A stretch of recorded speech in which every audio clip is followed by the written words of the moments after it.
Prologue. Hola, mi amigo. ¿Qué tal? Greeted Nazario Soto in a thick Puerto Rican accent as he slid into the vacant seat across from his childhood friend. Así, said Ismael in an unenthusiastic voice. The fashionably dressed Latino glanced casually around the dim nightclub. His eyes landed on a crowded dance floor. The salsa music was doing its job. Beautiful women were spinning around in high heels while their handsome partners took the lead and choreographed one sensual, sexy dance after another. Ismael continued speaking in his native Spanish. I sprained my ankle playing soccer. Tonight, I'm a wounded bystander. He smiled, holding up a vodka glass. Cheers to sitting this one out. Did you at least win the match? Damn straight. We took the game. It was swift and merciless. Nazario lifted his glass and tilted it in Ismael's direction. To a quick recovery and another World Cup. Have you had that ankle looked at? Of course. The team coach advises me to keep it wrapped. Absolutely no dancing. So, here I am. Cannot jeopardize the career. Intelligent man, praised Nazario. You do know how to listen to authority. You have come a long way, my friend. We both have, agreed Ismael, before lifting the vodka bottle and pouring out 2 more drinks. To survival, to good parents, and a long future, he grinned. Nazario Soto was a product of his environment. His rock-hard chest, chiseled abs, and narrow waist were the result of endless college soccer matches. The gorgeously handsome Latino was born and raised in the Badlands, the notoriously renowned part of Philadelphia, Pennsylvania, which, as its name suggested, was synonymous with dangerous living. Drug addiction, urban crime, and absolute poverty were a few of the local vices the residents had to deal with. Getting off the streets after dark was imperative to many of the people trying to avoid the hazards of city gunfire. However, it was quickly learned by many that bullets had no curfews. The hot metal claimed lives at all hours of the day and night. The sprawling urban center, with its crumbling brick houses and abandoned industrial factories, towered over many city streets that were littered with trash and drowning in potholes.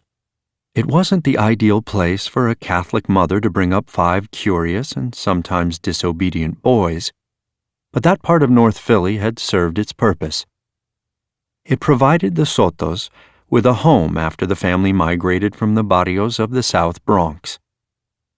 The Badlands wasn't a place that could be easily located on a geographical map. It was not a vacation spot that the American Atlas highlighted between its glossy, scenic pages. Most tourists didn't even know it existed. ¿Quién es ella? Who is that? Quizzed Nazario in a distracted voice as he watched a beautiful black woman take the dance floor. She wore a blue leather pantsuit. The tight button-down blazer revealed copious amounts of cleavage. Feathered layers of long black hair framed an oval face with expressive eyes and a wide smile. Nazario's question wasn't a rhetorical one. It demanded a response as he wondered out loud.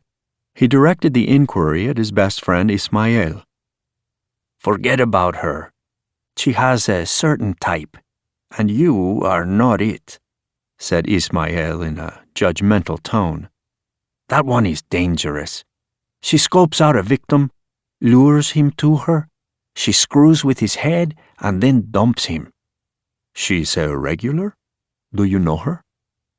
Not directly, but I have seen her in action. She only messes with Spanish brothers that are new to this country, ones that cannot speak a second language. She's apparently not interested in men who can communicate in English. What are you saying? He asked, returning his gaze to his drinking partner. She cannot be that bad. Don't let that pretty face deceive you. She is very calculating and quite particular. She does not party with any man that is bilingual.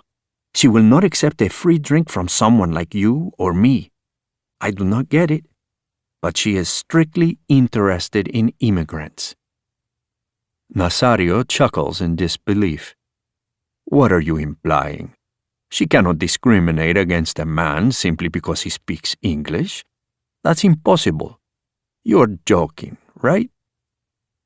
The handsome professional athlete shook his head in a negative manner and said, "Just watch her.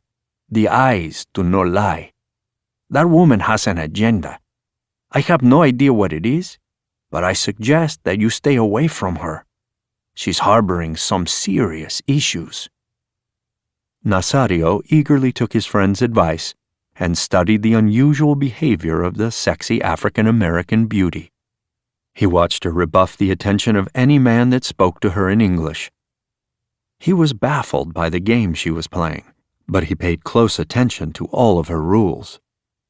By the end of the night, Nazario had to agree with his friend. The woman definitely had a preference.